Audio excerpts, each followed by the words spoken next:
के तपाईलाई थाहा छ नेपालमा 21,000 करोडको फास्ट ट्र्याक एक्सप्रेसवे बन्दैछ? अचम्म नपर्नु होला सुनेर, किनकि आज म तपाईलाई देखाउने छु कुन परियोजनामा सबैभन्दा धेरै पैसा खर्च भइरहेको छ, कुन सडकले नेपालको व्यापार सुरुङको प्रयोगले बदलिन सक्छ, कुन परियोजनाले पर्यटन विस्फोट गराउन सक्छ र कुन परियोजना अझै असफल हुने खतरामा छ। अनि भिडियोको नम्बर 1 परियोजना, त्यो हेरेपछि तपाईले महसुस गर्नुहुनेछ नेपाल साच्चीकै नयाँ युगतर्फ जाँदैछ। त्यसैले भिडियो अन्त्यसम्म हेर्नुहोस्, किनकि अन्तिम परियोजना नेपालकै इतिहास बदलिन सक्ने हाईवे हुन सक्छ।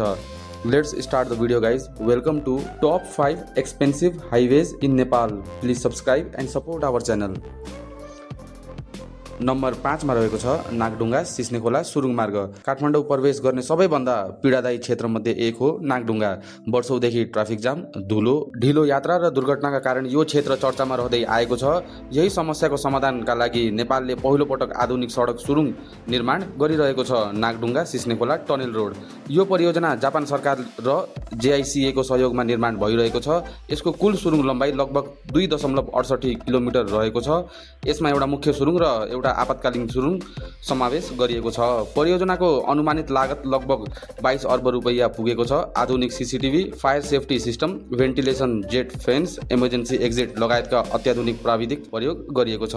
यो सुरुङ सञ्चालन भएपछि यात्रा समय 30 देखि 45 मिनेटबाट घटेर 5 देखि 7 मिनेटमा झर्न सक्छ। इन्धन खर्च घट्न सक्छ, प्रदूषण कम हुन सक्छ, ट्राफिक जाम कम हुन सक्छ, व्यापारी ढुवानी तीव्र गतिमा अघि बढ्न सक्छ। नेपाल जस्तो पहाडी देशका लागि यस्तो परियोजना अत्यन्तै महत्त्वपूर्ण मानिन्छ। धेरै विशेषज्ञहरूले यसलाई नेपालको आधुनिक यातायात युगको सुरुवातको रूपमा व्याख्या गरेका छन्।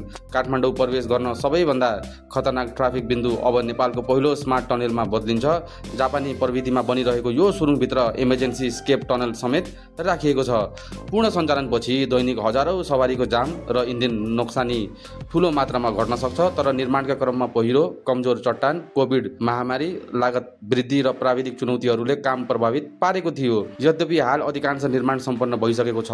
यदि यो परियोजना सफल भयो भने नेपालमा भविष्यमा अझ धेरै टनेल रोड बन्ने सम्भावना देखिएको छ। यसको अनुमानित लागत 22 अर्ब रुपैयाँ रहेको छ।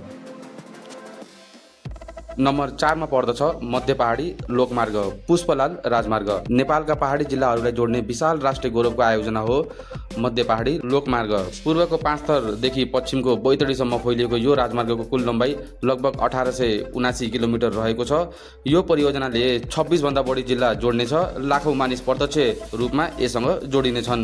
सुरुमा यसको लागत करिब 33 अर्ब रुपैयाँ अनुमान गरिएको थियो, तर समय ढिलाइ, महँगाई, डिजाइन परिवर्तन र निर्माण समस्याका कारण अहिले यसको अनुमानित लागत बढेर 84 अर्ब रुपैयाँ पुगेको छ। यो सडकले नेपालका पहाडी क्षेत्रहरूमा कृषि बजार विस्तार, ग्रामीण पर्यटन वृद्धि, ढुवानी सहजता, होटल व्यवसाय विस्तार जस्ता आर्थिक परिवर्तन ल्याउन सक्छ। धेरै पहाडी किसानले उत्पादन गरेको स्याउ, सुन्तला, आलु, अदुवा, तरकारी सहरसम्म पुर्याउन कठिन भइरहेको छ। राम्रो सडक बनेपछि किसानले राम्रो बजार पाउन सक्छ। तर परियोजना निकै चुनौतीपूर्ण छ। पहिरो, कठिन भूगोल, बजेट अभाव, वन क्षेत्र विवाद, ठेकेदार समस्या र राजनीतिक हस्तक्षेपका कारण काम प्रभावित हुँदै आएको छ।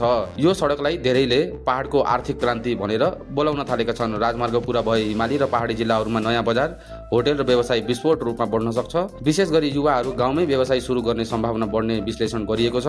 विशेषज्ञहरूका अनुसार यो सडकले भविष्यमा बसाइसराई कम गर्न र पहाडमा आर्थिक गतिविधि बढाउन ठूलो भूमिका खेल्नेछ र यसको अनुमानित लागत लगभग 84 अर्ब रुपैयाँ रहेको छ।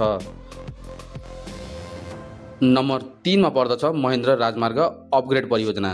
पूर्वदेखि पश्चिमसम्म फैलिएको महेन्द्र राजमार्गलाई नेपालको आर्थिक मेरुदण्ड मानिन्छ। नेपालको अधिकांश व्यापारिक ढुवानी यही मार्गबाट हुने भएकाले यसको सुधारलाई अत्यन्त महत्त्वपूर्ण मानिएको छ। हाल विभिन्न खण्डमा सडक चौडा बनाउने, नयाँ पुल निर्माण गर्ने, आधुनिक ड्रेनेज सिस्टम बनाउने, ट्राफिक क्षमता बढाउने यिनी फिल्ड अन्तर्गत काम भइरहेका छन्। MCC नेपाल अन्तर्गत मात्र 500 मिलियन अमेरिकन डलर भन्दा बढी लगानी भइरहेको छ। नेपाली रुपैयाँमा यसको मूल्य 70 अर्ब रुपैयाँ भन्दा बढी हुन्छ। यो परियोजनाले भारतसँगको व्यापार सहज बनाउने, ढुवानी लागत घटाउने, उद्योगलाई फाइदा पुर्याउने, दुर्घटना कम गर्ने अपेक्षा गरिएको छ। तर यो परियोजना राजनीतिक विवादको केन्द्र पनि बन्यो। अमेरिकी सहयोग, राष्ट्रिय स्वाधीनता र जियोपोलिटिकल प्रभावबारे नेपालको ठूलो बहस भयो। नेपालको अधिकांश ट्रक मुभमेन्ट यही हाइवेबाट हुने भएकाले यसलाई नेपालको व्यापारिक धमनी भनिन्छ।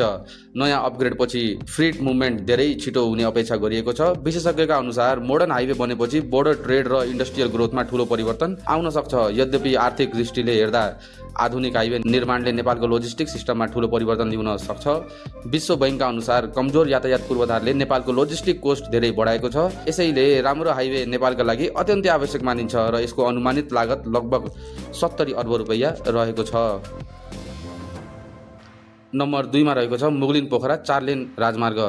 काठमाडौँदेखि पोखरासम्मको सबैभन्दा महत्त्वपूर्ण पर्यटन सडक अहिले आधुनिक 4 लेन हाइवेमा परिवर्तन भइरहेको छ। यसको कुल लम्बाइ लगभग 81 किलोमिटर रहेको छ। एसियाली विकास बैंक एडिबीको सहयोग निर्माण भइरहेको यो परियोजनाले नेपालको पर्यटन अर्थतन्त्रमा ठूलो परिवर्तन ल्याउने अपेक्षा गरिएको छ। पोखरा नेपालको पर्यटन राजधानी भएकाले राम्रो सडकले पर्यटन सङ्ख्या बढाउने, होटल व्यवसाय विस्तार गर्ने, आन्तरिक पर्यटनलाई गति दिने, व्यापारिक ढुवानी सहज बनाउने अपेक्षा गरिएको छ। तर निर्माण ढिलाइ, धुलो, ट्राफिक समस्या र कमजोर व्यवस्थापनका कारण जनतामा ठूलो असन्तोष देखिएको छ। हाल धेरै खण्डमा कालोपत्रे सम्पन्न पुल निर्माण जारी, चौडा सडक निर्माण भइरहेको छ। भविष्यमा यो सडक नेपालकै सबैभन्दा प्रिमियम टुरिज्म हाइवे बन्न सक्ने अनुमान गरिएको छ। सडक चौडा भएपछि लग्जरी बस, टुरिज्म ट्रान्सपोर्ट र हाई स्पिड ट्राभल कल्चर बढ्न सक्छ। कतिपय विश्लेषकहरू भन्छन् राम्रो हाइवे बनेपछि पोखरामा लगानीको नयाँ लहर आउन सक्छ। यदि परियोजना सफल भयो भने काठमाडौँ पोखरा यात्रा धेरै सहज र सुरक्षित बन्न सक्छ। यसको अनुमानित बजेट लगभग 40 अर्ब रुपैयाँ रहेको छ। नम्बर 1 मा पर्दछ Kathmandu Terai Madhes fast track. Kathmandu Terai Madhes fast track नेपालको इतिहासकै सबैभन्दा ठूलो र महँगो सडक परियोजना मध्ये एक हो। यसको कुल लम्बाइ लगभग 72 किलोमिटर रहेको छ। यो परियोजनामा 79 वटा पुल, 7 वटा सुरुङ, विशाल एक्सप्रेसवे स्ट्रक्चर निर्माण भइरहेको छ। महादेव डाँडा सुरुङ मात्र 3.3 किलोमिटर लामो हुनेछ।